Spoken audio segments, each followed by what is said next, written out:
Hello students, we have completed our 10th chapter till exercise 10.1 and today we are going to learn two theorems, and that is its statement, not its proof and all. તમારે proof અને જે તમારે detail આવે છે થિયરમમાં કે given condition આવે છે પછી ટુ પ્રૂવ અને પ્રૂફ, એ તમારે આ ચેપ્ટરના થિયરમમાં નથી કરવાનું, બટ તમારે જે સ્ટેટમેન્ટ્સ છે થિયરમના તે તમારે સમજવાના છે. હું તમને પ્રૂફ કરાવીશ જ્યાં જરૂર લાગશે ત્યાં, ભલે તમને સિલેબસમાં નથી બટ ડાઉન ધ લાઈન તમને 10th સ્ટાન્ડર્ડમાં કે આગળ કામ લાગી શકે એટલા માટે. હવે exercise 10.2 is not in your syllabus, એ તમારા સિલેબસમાં નથી, બરાબર. બટ એના પહેલાં એક્સરસાઇઝ 10.2 પહેલાં ઇન્ટ્રોડક્શનમાં થિયરમ છે બે, એ બંને થિયરમના સ્ટેટમેન્ટ આપણે આજે કરીશું. સો થિયરમ નંબર 10.1 એનું સ્ટેટમેન્ટ છે, theorem 10.1 two equal chords subtends an equal angle subtends an equal angles नहीं, it subtends equal angles at the center.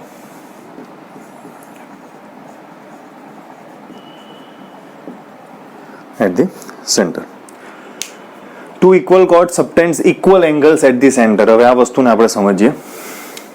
In a circle, બરાબર, સર્કલની વાત કરી છે, કોર્ડ સર્કલમાં જ હોય. એક સર્કલ લઈએ, આ એક સર્કલ છે, consider it as a circle because my drawing is not that good. આ એક સર્કલ છે, આ સર્કલનું એક સેન્ટર લઈએ છે O. બે કોર્ડ છે, કોઈ બી બે કોર્ડ તમે લઈ શકો, બટ ટુ ઇક્વલ કોર્ડ. શું કીધું છે? Two equal chords. તો બે કોર્ડ્સ એવી લઈએ કે જે ઇક્વલ હોય. This is 1, this is 2. So this is chord AB, this is chord CD. હવે એવું કીધું છે, two equal chord subtends equal angles at the centre. Centre O છે તો આ કોર્ડનો A અને B પોઈન્ટ, બે પોઈન્ટ છે, A પોઈન્ટથી સેન્ટર અને આ B પોઈન્ટથી સેન્ટર જોઈન કરતા ટ્રાયેંગલ થઈ ગયું એક. In a same way C થી આ બે ટ્રાયેંગલ થાય છે અહીંયા, બરાબર.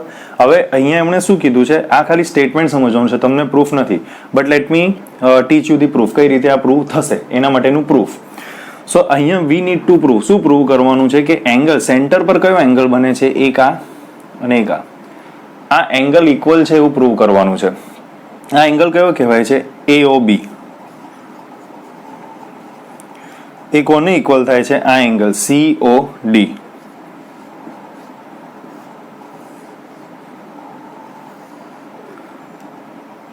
થઈ ગયું.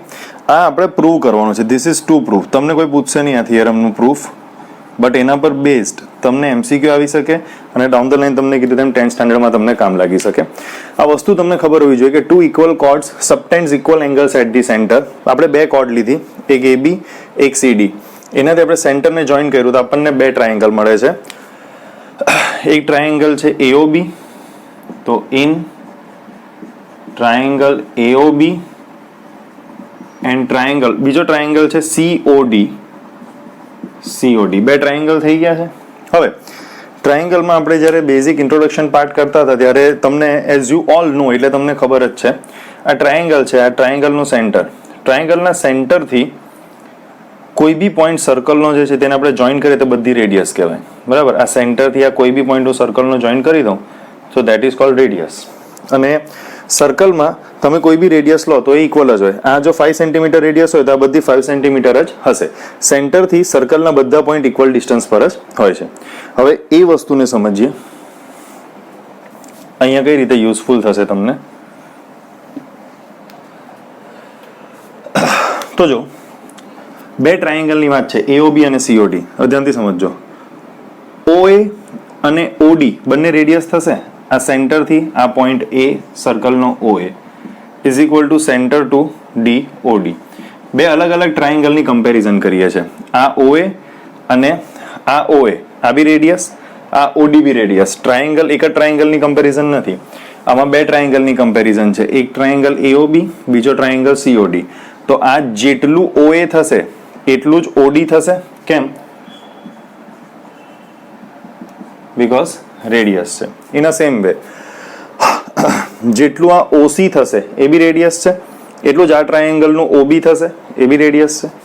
સો OC is equal two OB, radius થઈ ગયું. અને આ બંને ટ્રાયેંગલની શું વાત કરી છે? આ બંને ટ્રાયેંગલમાં કોર્ડ્સ કેવી છે? Equal, two equal chords. હવે કોર્ડ્સ કઈ છે? આમાં AB, આ ટ્રાયેંગલની CD. તો AB is equal to CD. Why? Because equal chords. બરાબર. હવે તમે જો તો SSS બંને ટ્રાયેંગલની અંદર 3 સાઈડ ઇક્વલ થાય છે. સો કયો રૂલ લાગે? ટ્રિપલ S નો રૂલ લાગે. ઇટ મીન્સ ટ્રાયેંગલ AOB, સમજો, AOB is correspond to triangle COD. થઈ ગયું? AOB and COD કયો રૂલ લાગશે? ટ્રિપલ S નો રૂલ લાગશે આ. બરાબર. ઇટ મીન્સ આ બંને ટ્રાયેંગલ કોંગ્રન્ટ છે. કોંગ્રન્ટ ટ્રાયેંગલની બધી side, corresponding side and corresponding angles equal હોય.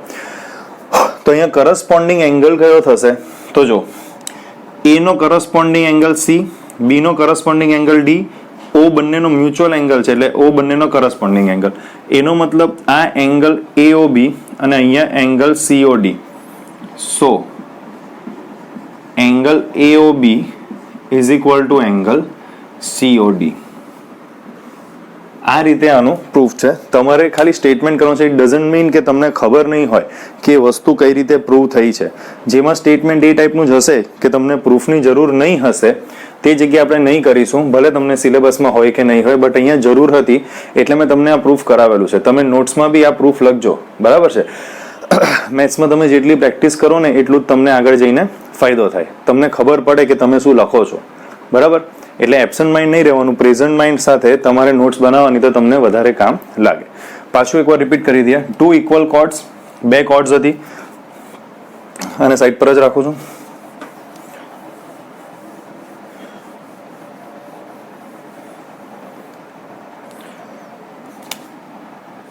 આ સર્કલ હતું, આ સર્કલનું સેન્ટર. 2 ઇક્વલ કોર્ડ્સ, એક કોર્ડ લીધી AB,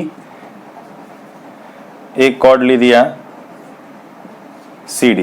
ઓકે, 2 ઇક્વલ કોર્ડ્સ. આ બંને કોર્ડ ઇક્વલ છે, AB and CD. Subtends equal angles at the centre. આ બંને કોર્ડથી આ સેન્ટર પર એંગલ બનાવો. એક આ AB કોર્ડ, આ એક આખી કોર્ડ કહેવાય. બરાબર. એના પર આપણે ડિસ્કશન કરેલું છે. CD cord.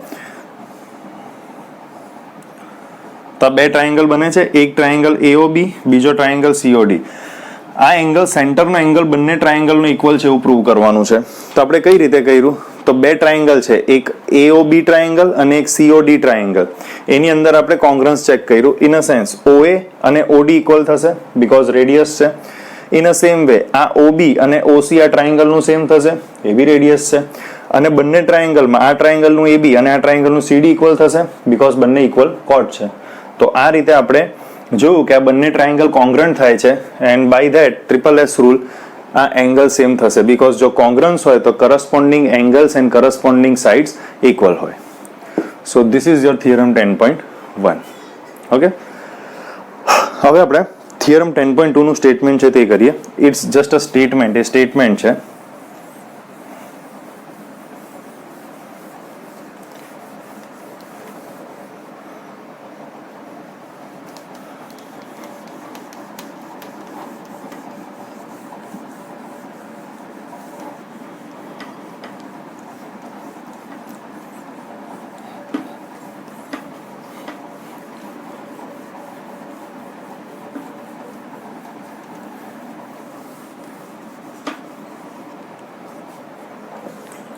Okay, so I'll write down the statement of theorem 10.2.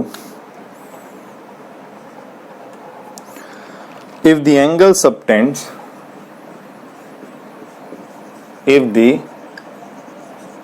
angle subtends, subtended by the chords, subtended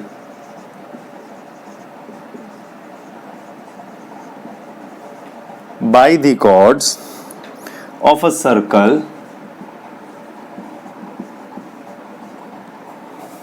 at the center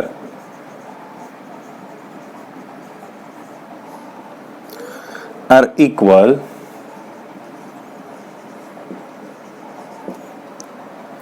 then the chords are equal.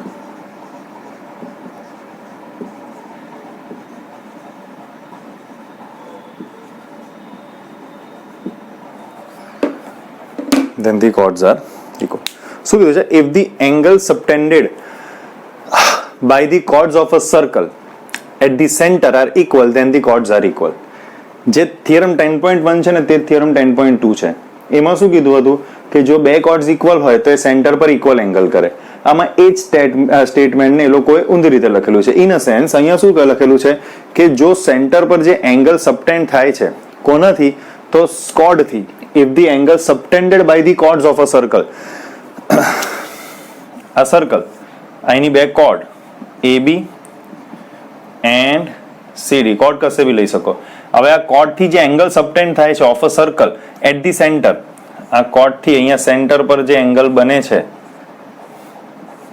આ એંગલ જો ઇક્વલ હોય, આ બે એંગલ ઇક્વલ હોય, it means આ બે cord જે છે AB and CD તે બી ઇક્વલ હોય. પેલામાં શું કીધું હતું કે જો બે કોર્ડ્સ ઇક્વલ હોય તો એ સર્કલના સેન્ટર પર ઇક્વલ એંગલ કરે. બરાબર. હવે અહીંયા શું કીધું છે કે જો કોઈ બે કોર્ડ છે ઇક્વલ છે એવું નથી કીધું, બે કોર્ડથી એટલે કે AB અને CD બે કોર્ડથી સેન્ટર પર જે એંગલ અહીંયા O બને છે તે ઇક્વલ હોય. જો એંગલ ઇક્વલ હોય તો કોર્ડ ઇક્વલ હોય. બરાબર. થિયરમ 10.1 માં શું હતું? જો કોર્ડ ઇક્વલ હોય તો એંગલ ઇક્વલ હોય. થિયરમ 10.2 માં શું કીધું છે કે જો એંગલ ઇક્વલ હોય તો કોર્ડ ઇક્વલ હોય. ઓકે, એક સ્ટેટમેન્ટને પાછું લખેલું છે બટ વાઇસ વર્સા. સો આ રીતે આ સ્ટેટમેન્ટની જરૂર છે, આમાં કોઈ પ્રૂફની તમને જરૂર નથી કારણ કે તમે આગળ કરી જ ગયા છો કે જો બે કોર્ડ્સ ઇક્વલ હોય તો એના એંગલ એટલે કે એ સેન્ટર પર જે એંગલ કરે છે તે ઇક્વલ હોય. એ જ વસ્તુને આવું કહું કે જો કોર્ડથી જે એંગલ સેન્ટર પર બને છે આ એંગલ જો ઇક્વલ હોય તો ઓબ્વિયસલી કોર્ડ્સ બી ઇક્વલ હોય. ઓકે, થિયરમ 10.2 કમ્પ્લીટ થાય છે. એક્સરસાઇઝ 10.2 તમને આ વર્ષે સિલેબસમાં નથી અને એમ પણ એટલી યુઝફુલ નથી તમારા માટે. સારું છે એટલે સિલેબસમાં નથી લીધી. સો આ બે વસ્તુને ધ્યાનથી સમજજો. હવે નેક્સ્ટ લેક્ચરમાં થિયરમ એક્સરસાઇઝ 10.3 પણ તમને સિલેબસમાં નથી બટ એના પહેલાં જે થિયરમ છે તેના સ્ટેટમેન્ટ આ રીતે આપણે સમજીશું. Thank you.